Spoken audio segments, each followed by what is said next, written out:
Insane in the Membrane. Hello and welcome to another edition of your favourite podcast, Insane in the Membrane, with your old pal Wilson. And this week, I'm joined by the mighty Paul Foot. Hello. Hello, Rich. Nice to be on the show. It's nice to have you. I apologise for mucking you around. My brain, it's like a boiled radish, my brain. It was like a nightmare. Oh, It was like, man. I thought it was supposed to be 3 o'clock, and then it was 5 o'clock, and I felt like I was living in. It was like living like I was living in some sort of film, but not in a good way. Just in a really, really disturbing kind of, what time's it starting kind of way.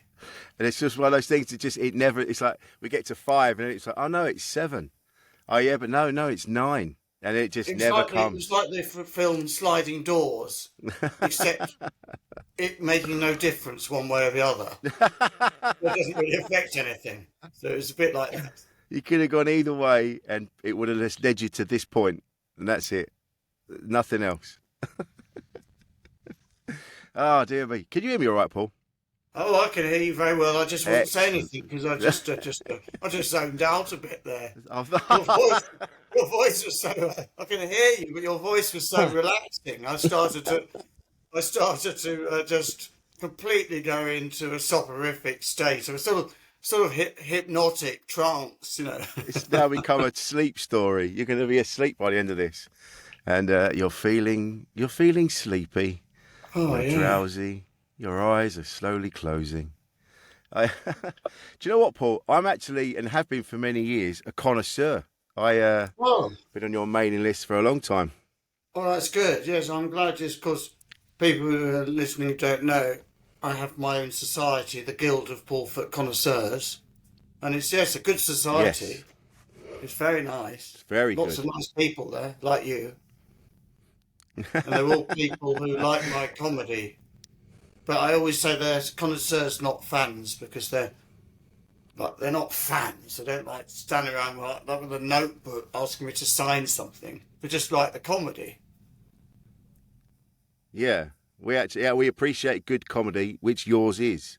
I mean, you don't have to stand deal in with the street corner, would you, Rich, with a piece of paper trying to get me to sign something? You wouldn't bother. Maybe. I don't know, Paul. I don't know where you live. Maybe if I found out where you lived, maybe that would change it. Maybe this is what this is all about. This is a cunning plan, just to find out where you live, so I can get you to sign my book.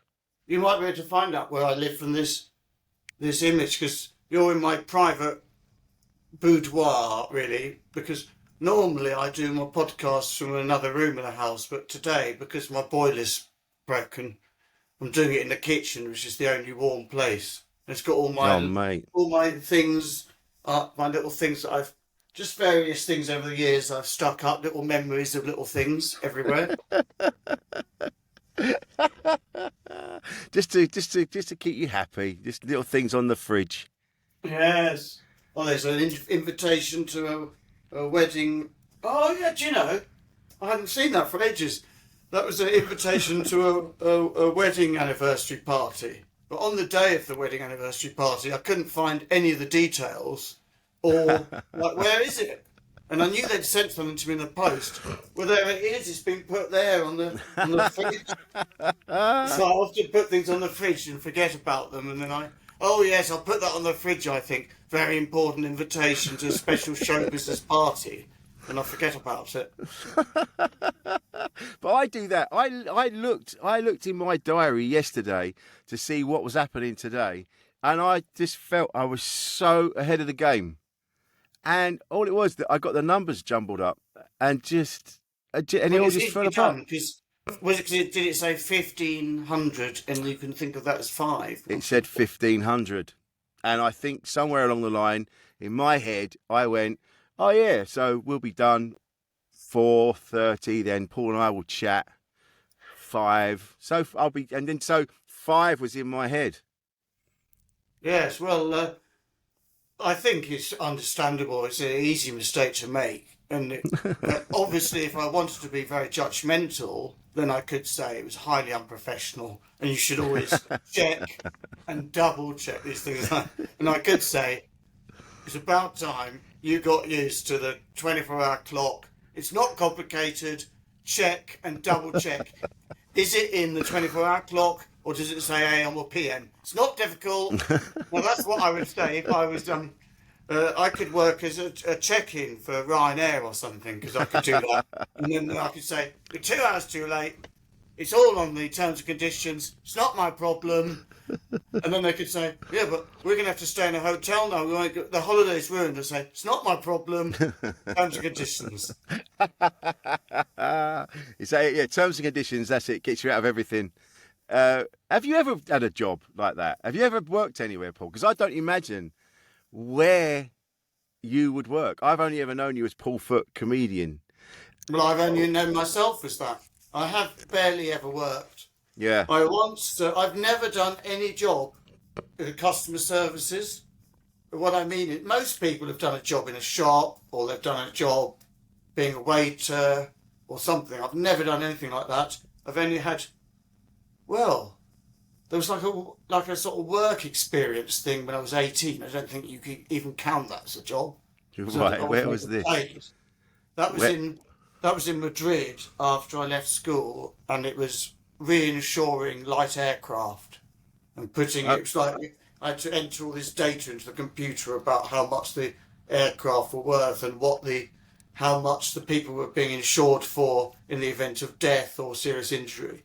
It was quite sort of boring, really, but because it was in Spanish and my Spanish wasn't that brilliant, it made it kind of quite interesting. It was quite challenging because it's in Spanish. So I did that, and then I did one thing which was like some weird thing. It was like a work experience thing for 2 days, and it was in the city of London, and I mostly just kind of photocopied stuff and had to wear a suit, and that was just for 2 days.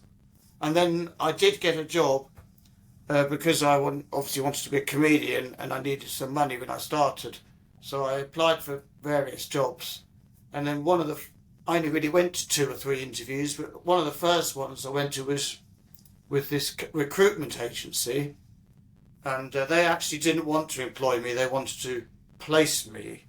Right. I went there, and it was very boring. It was an administration role.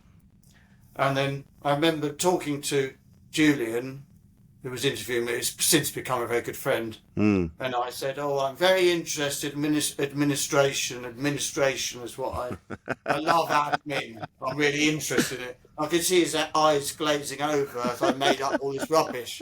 And then I said, look, actually, I'm not really interested in this job at all, but I want to be a stand-up comedian and I need some money in the meantime. And his eyes lit up, A, because I was telling the truth, which is always more interesting to hear from someone, and B, because that's the sort of man he was. He sort of loved the idea of it. And then he then said, well, there could be a better job for me in other opportunities that he sort of advised me about. But after about 3 months, he rang me and said, have you got a job? And I said, no. And he said, we'll have to employ you then. And then, so I went and worked there, and I was there I did 9 to 5, 5 days a week, for 3 full months. Oh, but wow. then I had enough of 9 to 5, 5 days a week. So then I went to flexi hours after 3 months. And I stayed in the job for 18 months. One time he said to me, a good job you work here, Paul, because you're completely unemployable. Because I didn't like being given orders. I like to do my own thing. Yes. And I just like to go in and work out what I was going to do.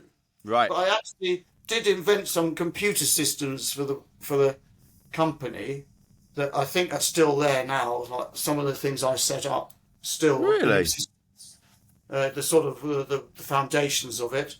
And I also just made up other things. Like sometimes I'm going to buy a cake, so everyone can have cake, and that. Yeah. I just go and buy a cake, you know. I used to think this is good. It would take me like an hour to go out, get the cake, and come back. And I think I just earned so much money, you know, because in those days one would think about the amount of hours, and you think, I've got that much money, you know, whatever it was, £10 or whatever it was at the time, or half, I can't remember what it was, £15, I can't remember.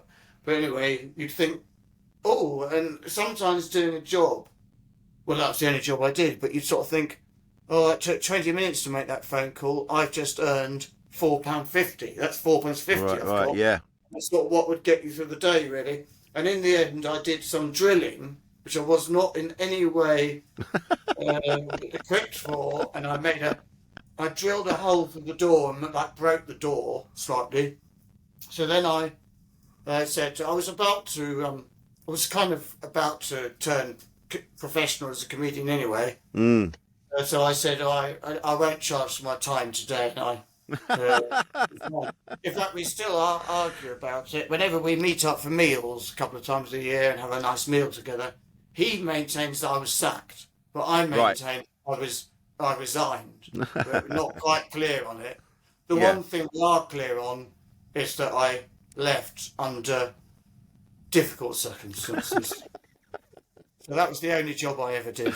Oh my God. I like, do you know what, speaking of cake, I still, and it was only last week I was talking to my wife and we got cake and I told her about your bit where Yes. you see when someone makes a cake and gives you a bit, see how long it takes.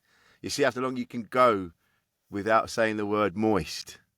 Well, not long. That's Not the long. whole point of that piece of comedy. Yeah. That piece of comedy is interesting, isn't it? When one looks back on one's career. Not that I've finished. No. But I have in the sense that I've got to this point, so everything is before. That's the only Yes. way it can work. It can't time travel. But when you look back, you sort of think certain things just captured the imagination. That cake thing was one of the things, and sometimes, particularly in Australia, I don't get it so much in the UK. But in Australia, people come up and say, "Oh, you didn't do your cake thing tonight," and they really, they loved it in Britain, the cake thing, Yes. but they really, really went for it in Australia. And then the Really? shy horse thing was a big thing over here and in Australia as well, both really. Yeah. So you were saying before that you had an issue with people telling you what to do, like giving you. So has that always been an issue with you when you were growing up? I think I always had a rebellious streak in me. There was something about being told what to do by the teachers, which I didn't mind being told what to do if it was a sensible thing to do. But sometimes I just sort of thought, well, what they're telling me to do is not sensible. It's not the best way of doing it. There's a better way of learning this, and I sort of in a way, so then I would find it difficult to just Yeah. follow the instructions. So I wasn't. I was only subtly rebellious at school. I never went to detention. I was never in trouble. Nothing like that. No. But then I was never made a prefect or anything like that because I was considered too kind of wild, too kind of unpredictable to be Yeah. made a prefect. Not conformative enough. Not conventional enough to be a prefect. But this is what I like about you is the fact that you are unconventional. But what I really like about that is that it's not. You don't go out of your way to be that. It's like some people. I know some people that would love to see themselves as eccentric and weird and wonderful, and but you are you, and I love that. They say, yeah. They say, don't they, that if you try to be eccentric, you're not being eccentric. Yeah, exactly. Yeah. Same as you can't try to be original. You either are original or you're not. That's And that's a great point. Yeah. I was worried about that. I was thinking about that the other week. I was just looking at. I hate watching myself, and now we have to put out clips of our stuff for social media. I struggle with watching myself to be able to do that. And I was thinking about, oh no, this is all bollocks. This is unoriginal. It's exactly what I said. And then you kind of just got to just keep working at it, haven't you? And give your clips to someone else to sort out if you can't do it yourself. Yes. But I suppose if you don't like what you see when you see yourself, that's because you have a certain picture of how you are. Yeah. And a certain attachment to a certain Rich Wilson. Yeah, I think so. I don't realise how blokey I come across. I was watching something and I would just, because loads of people say it all the time, go, "Oh, you're just a lovable geezer," and I'm like, "No, I'm not. I'm not really like that." And then I see myself, And I hear myself like, well, I am that. So what am I hearing in my head? Because I'm hardly walking around like I don't know. I don't know. I don't know what I think. I don't know what my brain thinks I am. Yes. The Duchess of Parma. That's what I was thinking you don't sound like. That's That's maybe what what you imagine like. that's what my brain thinks I am. I think that's what it is. I walk around like I'm Quentin Crisp, but in the body of Ray Winston. Well, of course this of course happens to people as they get older, doesn't it? Because obviously as you get older you sort of still feel the same, you're still in the same body, looking at the same eyes. Yeah. And that's why a lot of people don't like the aging, because it's sort of because it's suddenly a very physical manifestation of the fact they are actually getting older, and the fact that 22-year-olds aren't interested anymore. You know, and you sort of think, why aren't they? Because you feel like the same inside, and then you get home and think, oh, that's why, because I look really old. You shouldn't be talking to 22-year-olds. Look at the state of you. Oh God. Although there are some people that I know and I've had to speak to and say, listen, come on, you shouldn't be talking. You shouldn't be worrying about 22-year-olds now. Come on, come away. come over here with the grown-ups now. What, you mean friends of yours? Friends of mine, yes. That still, they still see themselves as these gadabouts. They see themselves as these, they're still like, these hip boys about town. You're like, you're 53. You really shouldn't. Put some socks on. Come on, come away. Yes. I mean, I talk to people of all sorts of different ages because of my job, I suppose, so I meet audience. Yes, same.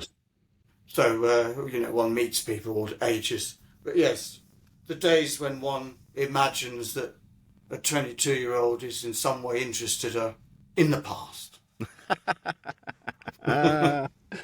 Are you still taking pictures of people's haircuts?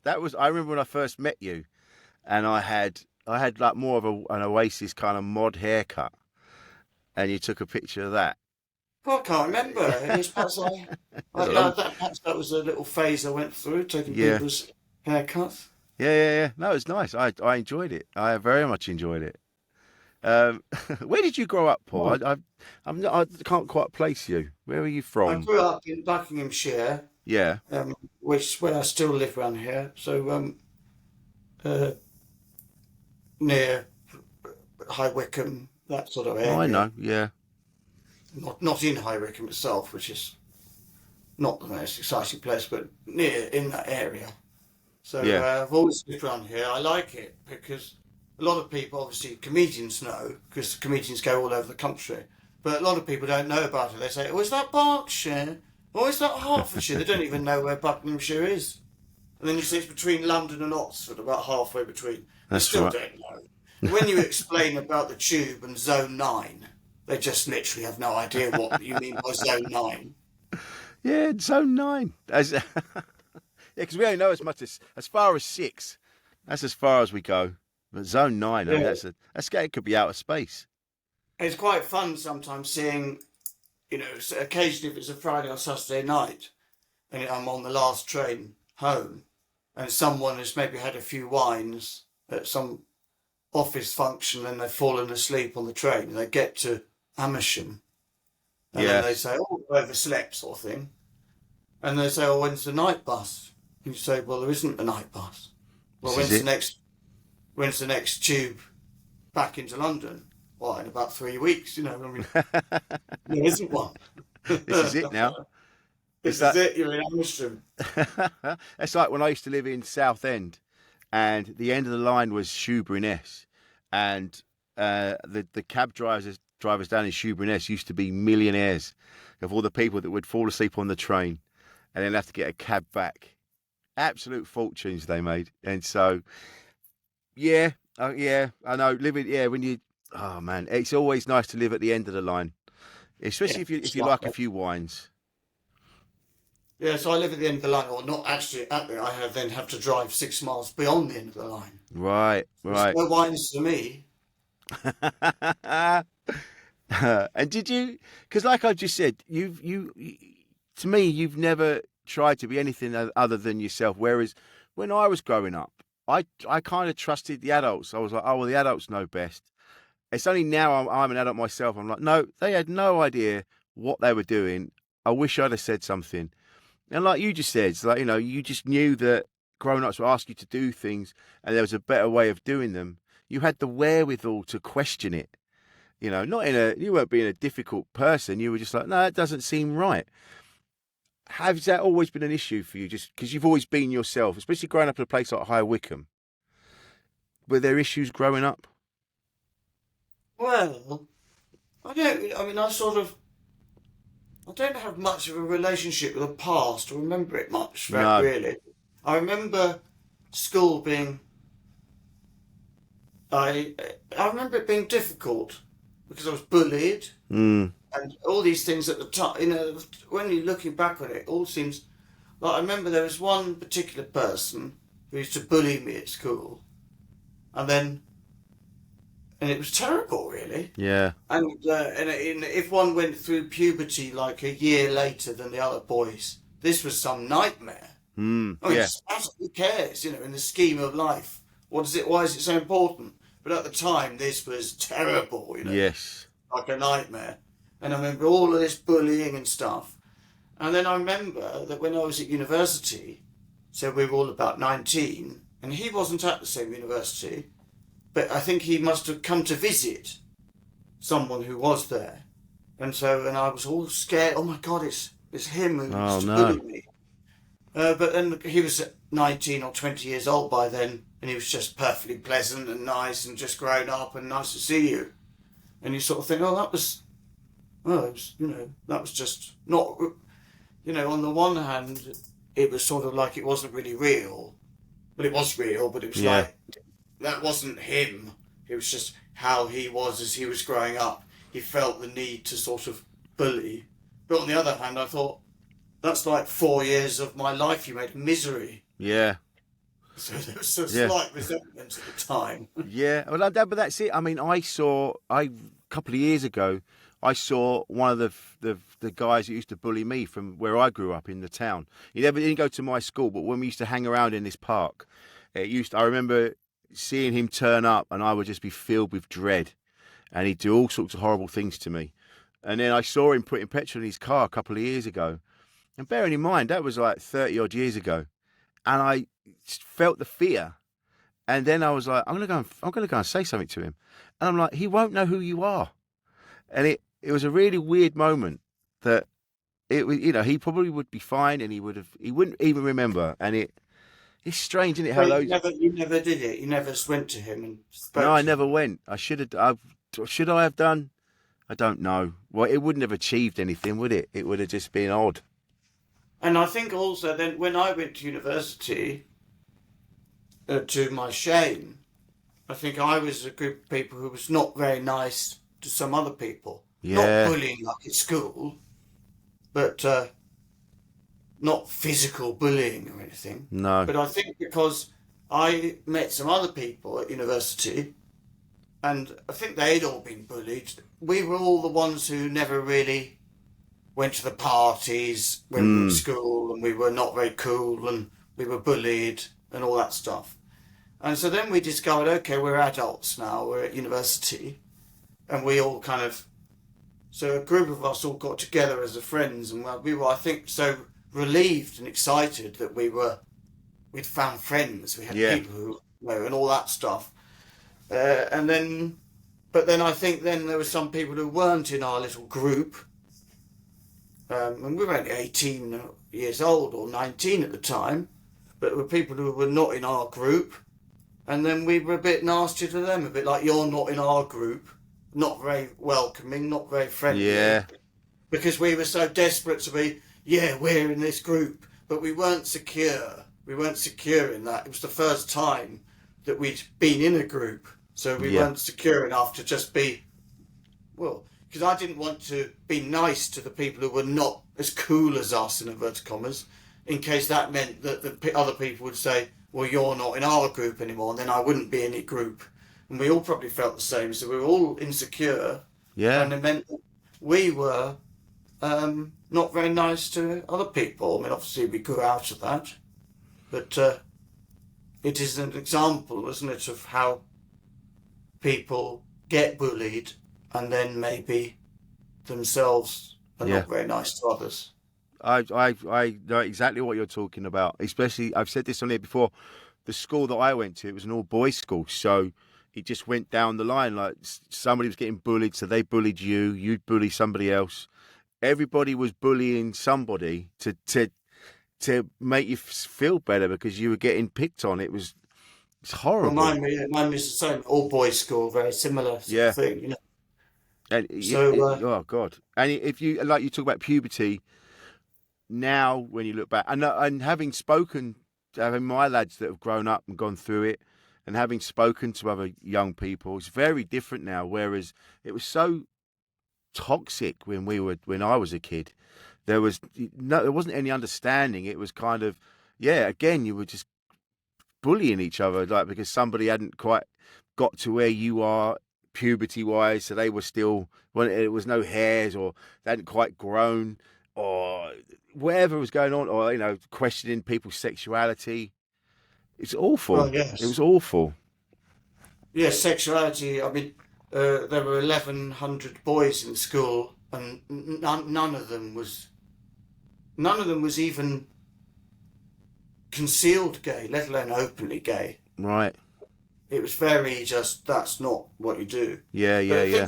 Things changed quite quickly, I think, after I left. I think a new headmaster came in who was much less patrician, and I think just the zeitgeist changed. I mean, Yes. that was 1992 when I left school, and just things changed in the 90s, and it was just like much less of a big issue. I think that's it. Yeah. It was a big issue when I was a kid. I left school in '88. And so, the 80s, I started secondary school in '81. And so it was, if you showed any signs that you were anything other than heterosexual, you would just your life would be awful. And I remember there was these lads were doing this thing, they were giving each other love bites. And I made some comment going, I can't exactly remember what I said, but I know it wasn't very nice. And then they kind of rallied, they sort of turned on me and were like, oh, well, we'll see you after school. And I'm like, well, yeah, but you can't do anything. You're kissing each other. And I think about that all the time. And I think about how horrible it was that I But said those things. that you said those things. Yeah. For some reason, because I don't even know why I thought it was an issue. Because I don't have an issue with it. I just haven't. And my mum and dad were very progressive when I was growing up, so I was surrounded by all manner of diversity. And so to be in that environment, and for me to be taking the piss out of two lads for giving each other love bites, I don't know where it came from. I don't know if I was trying to impress my friends or hiding something myself. I don't really know. But I know it was horrible, and I know it's made me feel shit ever since. Well, they do say, or that. Well, I don't know whether they say, but I say it anyway. In fact, I did a piece of comedy about it a few years ago. Mm. Like, no one, the nastiest people in the world, no one could be crueler and nastier than children in a way. Yeah, yeah, They can be so horrible to each other. I think that's it, and it's only, I think, yeah, and I think I do remember at the time, because I remember one of the lads. We ended up in a back and forth, and then him and his friends said they were going to meet me after school, and I sort of went a different way. And then I was walking up the road another night with my friends, and he was on his own. And I went over to him and I was like, all right then, come on then, you want to meet me? Being all big because my friends were there. And I remember him saying, he goes, no, I don't want to. And then I was in I'm like, I don't want to either. But because of all the other lads, we were kind of getting pushed into this thing. And I've spoken to him since. Well, I've met him. So I'm still friends with other people that we know, and we've both said, we just didn't. We were pushed into a thing we didn't want to be in because of the environment. But at that moment when we were face to face, and he said, and he had the guts to say, I don't want to, and I was like, yeah, I don't want to either. And I think that was the turning point. That was the time I was like, yeah, I don't want to be any of this. I don't want to be this fighting laddie sort of thing. It was a real moment in 1988, that was. It's, Yeah. But it still bothered me. I don't know. It's just because I'm not, like I say, I've since had, you know, experiences with men, and you know, so I don't know what my issue was. well, I think the issue was the same with me when I was at university. School. That there's a lot of baggage, or certainly it was then, about being gay. It's considered. It was just considered just a out and out bad thing. Just. Yeah. When I think back on it, I think there were 1,100 boys, and they never once taught us anything about sexuality or anything. No. Well, I suppose the reason would have been that the headmaster and the teachers and the general zeitgeist was that wasn't. It was just considered a kind of a problem, something you have to deal with, maybe. Yeah. It wasn't considered that would be just something completely normal. No one once said to me, do you know, if you're gay, that's completely normal, who cares? Or even if you're just bisexual or you feel that you want to, who cares? Yeah. Like, so now, it's, when I speak to, young people or students and things, I think it's just a totally different world in which it's not even an issue. The idea of having to come out as something is just irrelevant. Yes. Not everyone, but a lot of people, the default position is to see themselves as bisexual and just whatever, no one cares. It's not a thing. Yeah. The idea of to sit down and say to people, I am gay or I am bisexual, implies there's something bad about it, doesn't there? Yes. It's like an extra thing that you've had to, that you have to warn people of or explain to people of. And now, I'm glad it is where it is, because obviously it's so obvious, your sexuality affects nothing, doesn't affect anything, Well, I think, and things have moved on so much. Religion plays a role. And just when I was at university, I had what we would now call mental health problems. I had depression and the things I was dealing with. Nowadays, people would say, well, that's okay and you need some help and some people to counsel you and work out what it is. Whereas in those days, it was very much, well, you've got to sort yourself out or you'll be expelled from the university. Oh, wow. And I even went to see, there was not a vicar, but I can't remember the name, like a chaplain of this college. There was a chaplain, and he said, and I said, "Oh, I'm gay, and I'm dealing with that," and I said, "I'm depressed about various things," and he said, "I remember this." He said, "Well, I've encountered people before. There was someone else who had all these issues. He was gay, and he had depression and stuff, and and he did kind of kill himself. So that's sort of understandable that it was very much implied that perhaps the best thing would be. It wasn't quite like that, but it was kind of implied that if I were to commit suicide, that would be quite understandable. They would have understood. Oh my word! And but that's religion, isn't it? Yeah. That was the way he saw it, as basically being a sin, and he saw my sexuality is irreconcilable with what he would have considered to be proper moral living. Yeah. And all it is, and as we've already said, your sexuality is irrelevant. It makes no difference to anyone or anything. Yet because of the environment we were growing up in, which, like as you said, thankfully seems to have changed vastly. It's the fact that you really shouldn't have had to deal with anything. There wasn't anything to deal with. No, but a lot of this, I think, because it all comes. Of course, you say that it's not an issue, it's not a problem, but it is a problem though.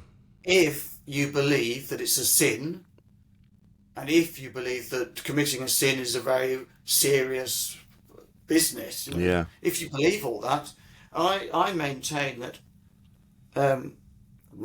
my theory is that so much of Western um, morality, particularly about sexuality and things, it all comes from St. Paul.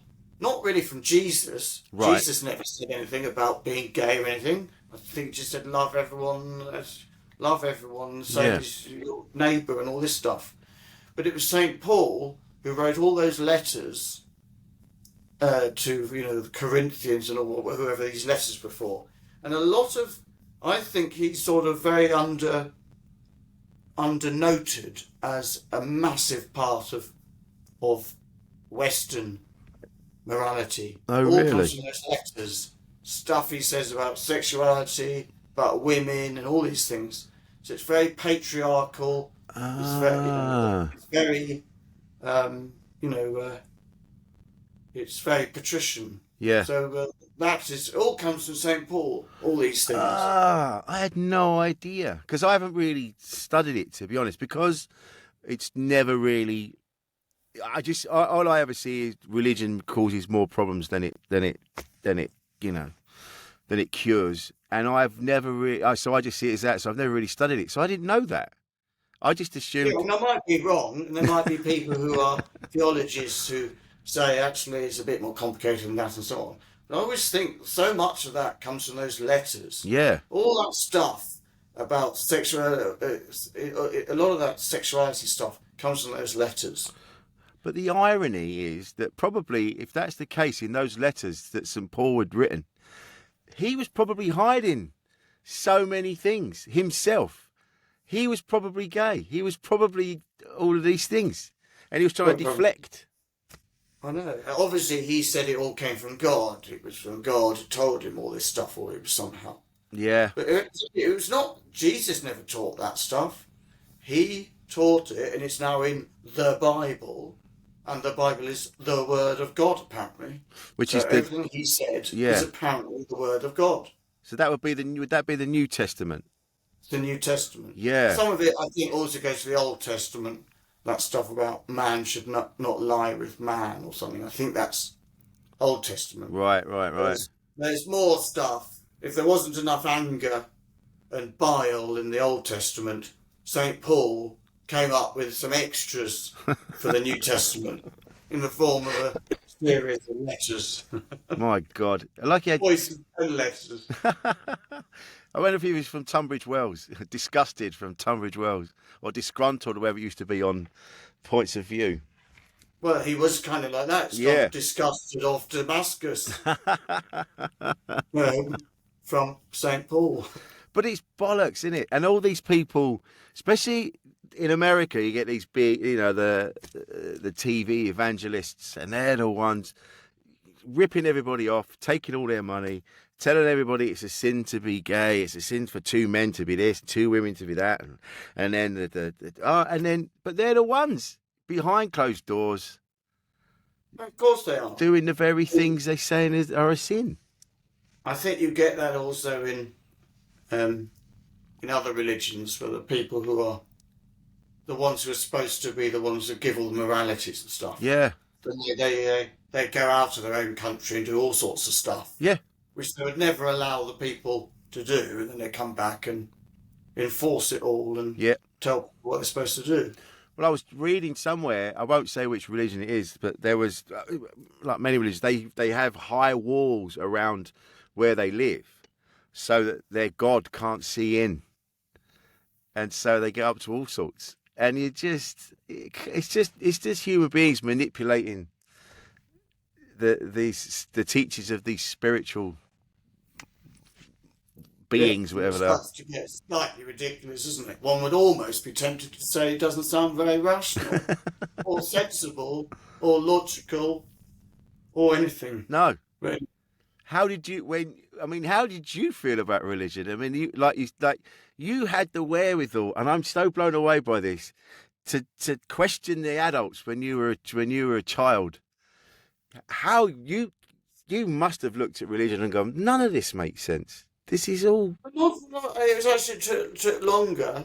I was brought up in sort of Church of England. My mother was Catholic, but sort of I would go to. I didn't really go to the church much. So there was a time in my early 20s when I went to church, and I kind of believed it. And then, as I thought about it, I just thought this is absolutely ridiculous.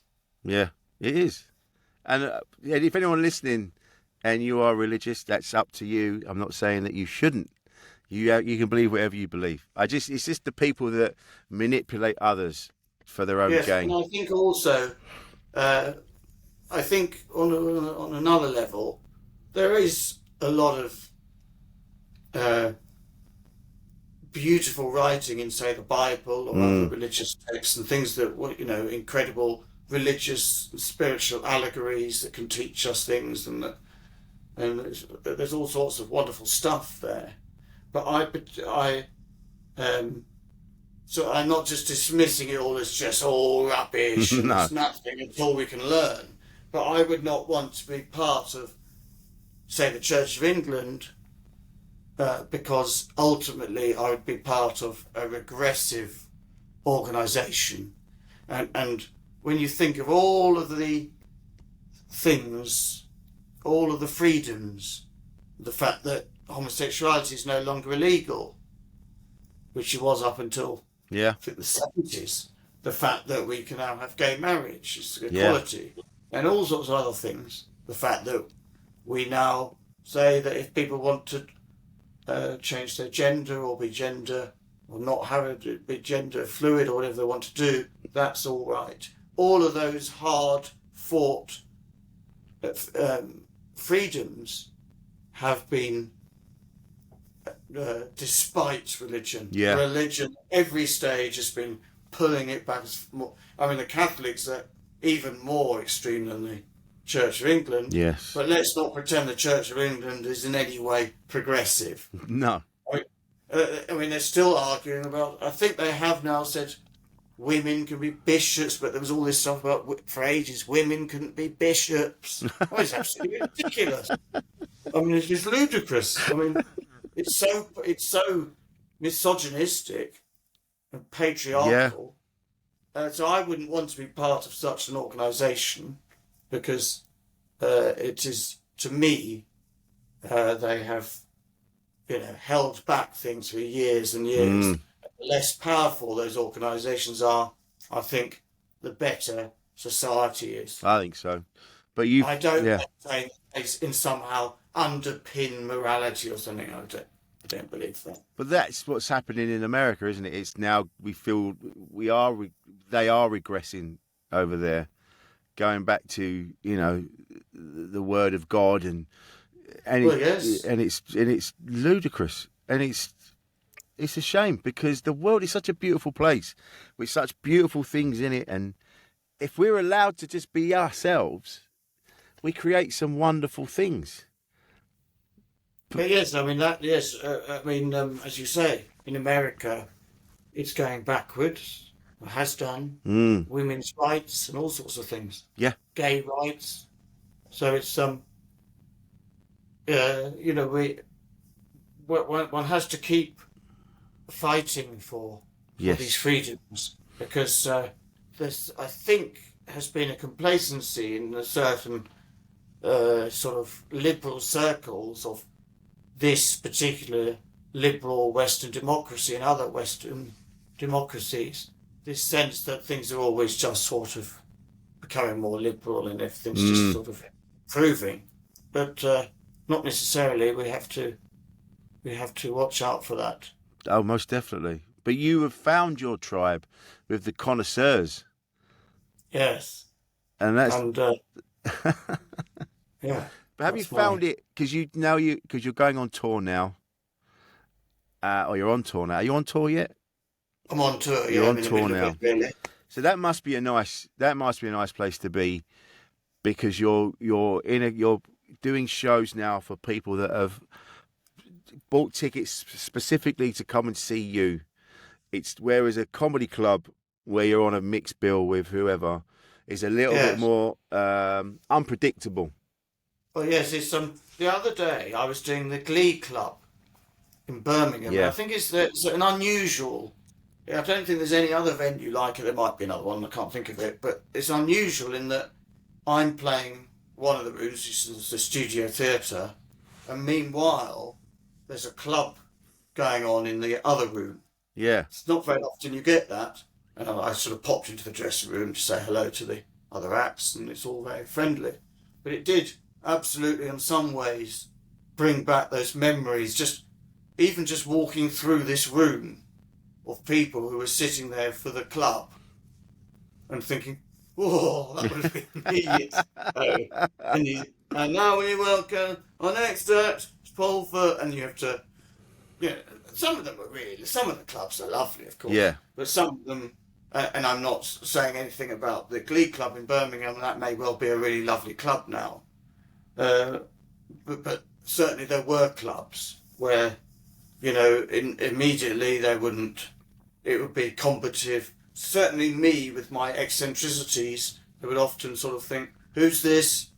I don't know, we don't like him, who's that? Yeah. And you'd immediately be on the back foot, even from the moment you came on stage, they'd be like, oh, we don't like you, what are you doing? And it was just frightening. So yeah, it's such a... And if you left a pause too long, or if you might have gone on really well, but you had one joke 15 minutes in that didn't work so well, then there'd be someone who would immediately heckle because they were waiting for that little chink, that moment when you weren't quite... So yeah, it brought back those memories, and I thought it reminded me how privileged I am to be, on with an audience who's come to see me, who give me the space and time to perform and to take people on a journey with ups and downs and some quieter bits, and still high laugh count. Yes. But you can give people moments when they're not laughing and they're thinking about things, and achieve all sorts of things you couldn't achieve very easily in a club. Yeah. So yes, very lucky. But I find you, and I'm not just saying this because you sat here. It's people, performers like you, who I find inspiring. And I'm not just saying that. It's because you are so yourself and brave enough to be yourself. I'm too busy worrying about what other people think of me. I want people to like me, and I'm scared that if I'm just myself, they won't like it. So I'm like, what do you want? Yes. What can I do for you? What can I be? Whereas you're you, and I love that. And watching you were doing mime, but it was because sometimes you didn't think the mimes might not be very good. So it was mime plus. Mime plus. So it was mime with speaking. Yeah, and then explaining what you just acted out. And I was watching it, and I'm going, how are you getting away with this? And it was brilliant. And I was just sitting there going, fuck, I just don't have that courage. Well, I don't know how I got it really, but I think I did lots of clubs for many, many years, and I somehow managed to not really let the clubs affect me and how I wanted to be, but I still had a respect for the audience. So I wasn't just couldn't care less. No. Just go on, who cares? Somehow I managed to get some sort of balance. It was tricky, but there was a conflict, because I would go on at one show and I'd think, it would go really well. Some of the clubs were great and I had a great time. And then I'd think, I could have pushed it a bit further. I could have been a bit more out there with the choice of comedy that I'd done that night. And so I think, I wasn't quite satisfied. I could have pushed it further. But then another night, I'd push it a bit further and it wouldn't go so well. And maybe I'd try and get it back, but it was too late. And then I'd think, I could have really got more laughs there if I'd played it safer. So there was always, or often, there was this conflict, which doesn't exist now in the touring with my own audiences. Yes. There is no conflict. I just do what I want to do, and they want to hear it. Yeah. And so I don't know how I did it, and the clubs were very different to how they are now. I think now, certainly there's lots and lots of clubs that are very are great, which I do sometimes play, which are where they actually want something really weird and interesting. I've played a few of those recently where if you were to go on and do something conventional, they'd be like, "What's this?" You know. Yes. But that didn't exist 25 years ago when I started. It was all very much they wanted a conventional thing. Yeah. And there was no real place for what I was doing and what some other people were also doing.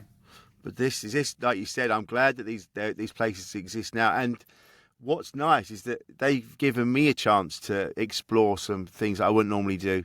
There's a gig called ACMS that I've done, and every time I do it, I always make a point of doing something that I would never normally have the courage to do.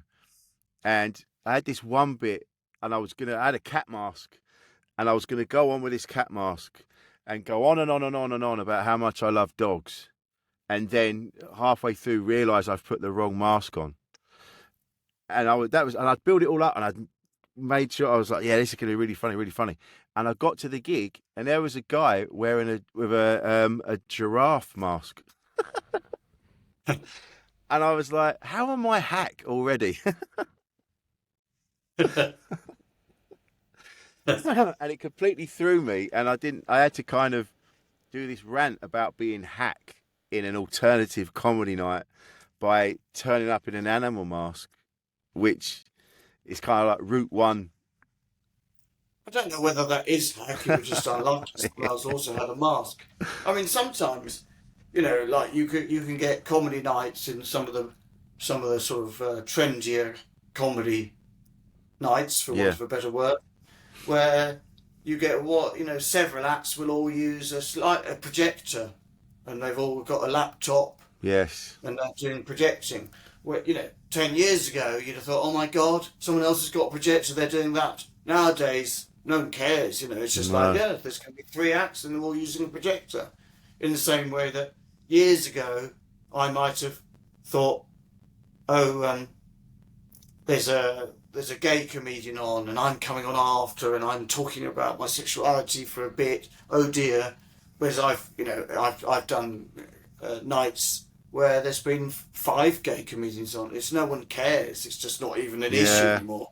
It's just, to give a very extreme example, in 1997 or 96 when I started, it was the received wisdom in virtually every comedy club that I can't even believe I'm saying this, but this is what it was like, that you'd only ever have one woman on. You'd have a woman on, but you wouldn't ever have 2, because that would be too much to the audience, because, women, they can't really hack it, and all these stupid things people say.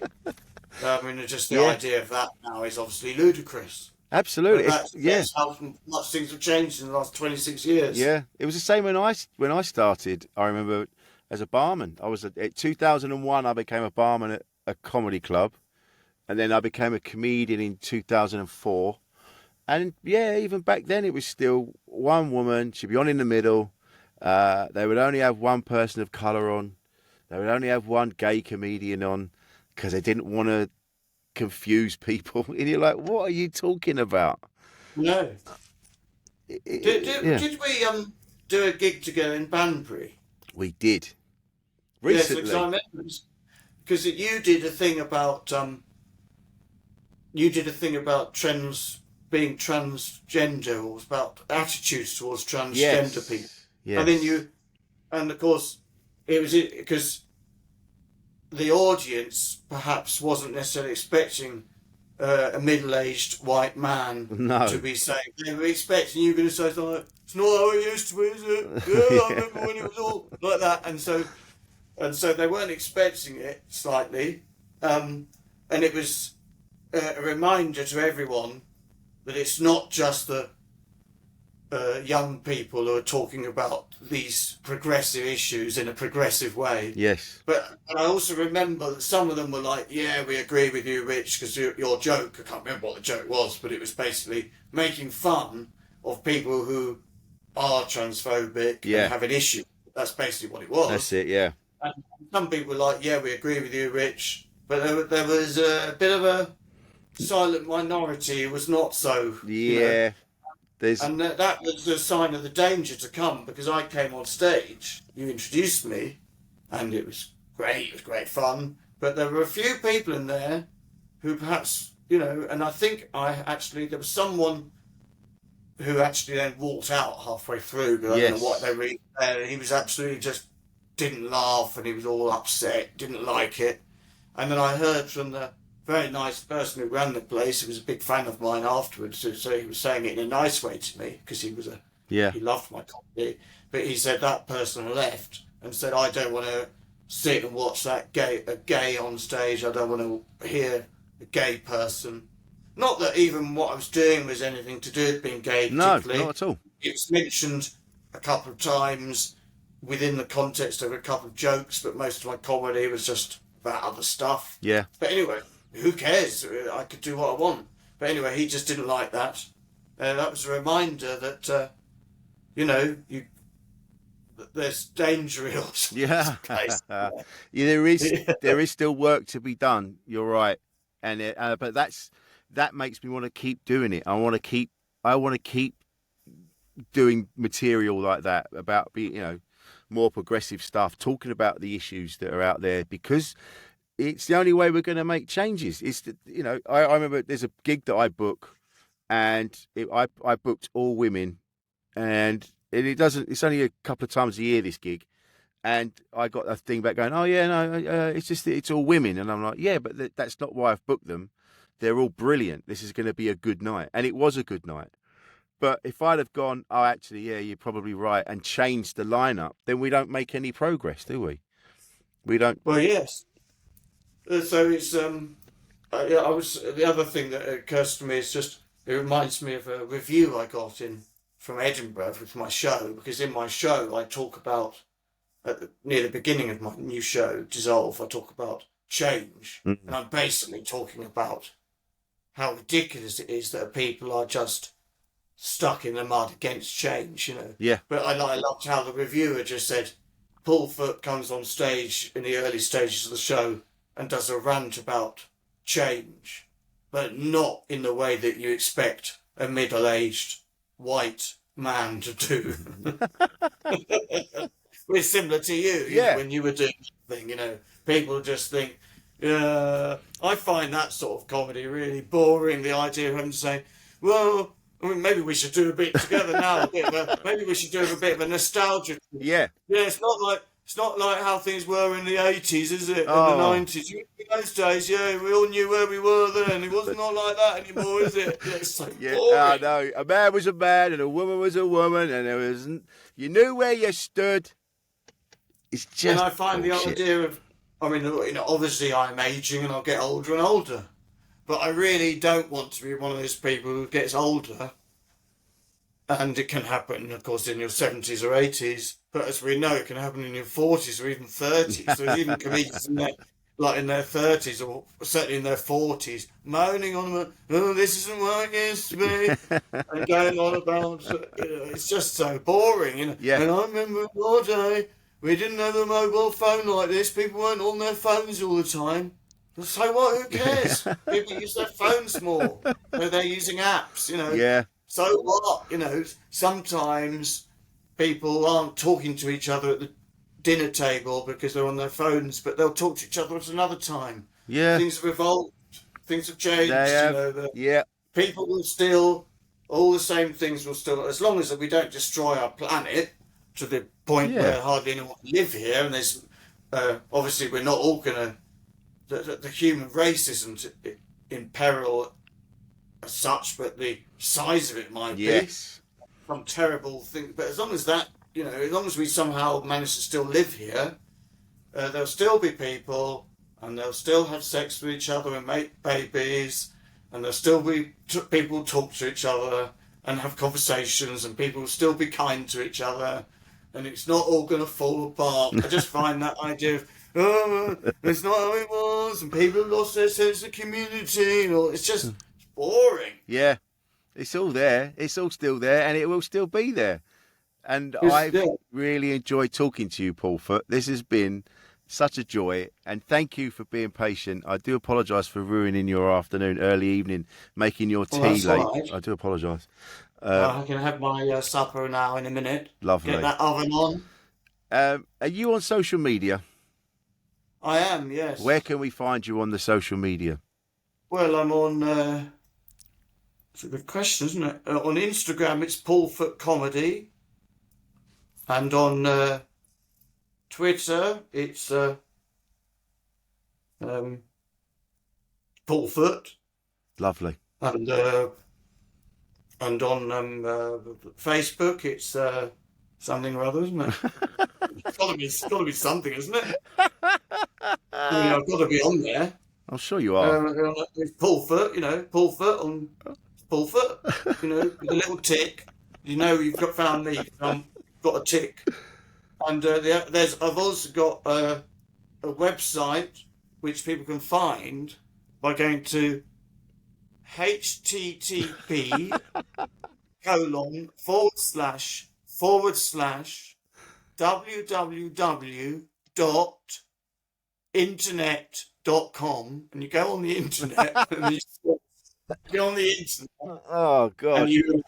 and you find me. Paulfoot.tv is the website, but people can find it And that's on, where we can find your. on Google. And I was going to say other search engines are available, but they're not, though, are they? There aren't any Not other search good engines. ones. No one's looking Not for. really. No one's looking for Paul Foot on Ask Jeeves, are they, or Bing or whatever? Yeah, I looked up Ask Jeeves a while ago. I thought, what's happened to it? And it sort of it got bought up by I don't know, 15 years ago by Google or something. Google just took over the world. That was it. So, Paul, you're on tour, and we go to your website, and there we can see where your dates are. Yes. And we can get tickets to see you on tour. Paul Foot, this has been a joy. Thank you so much for joining me today. This has been Insane in the Membrane. I've been Rich Wilson. This has been Paul Foot, and we'll see you next time.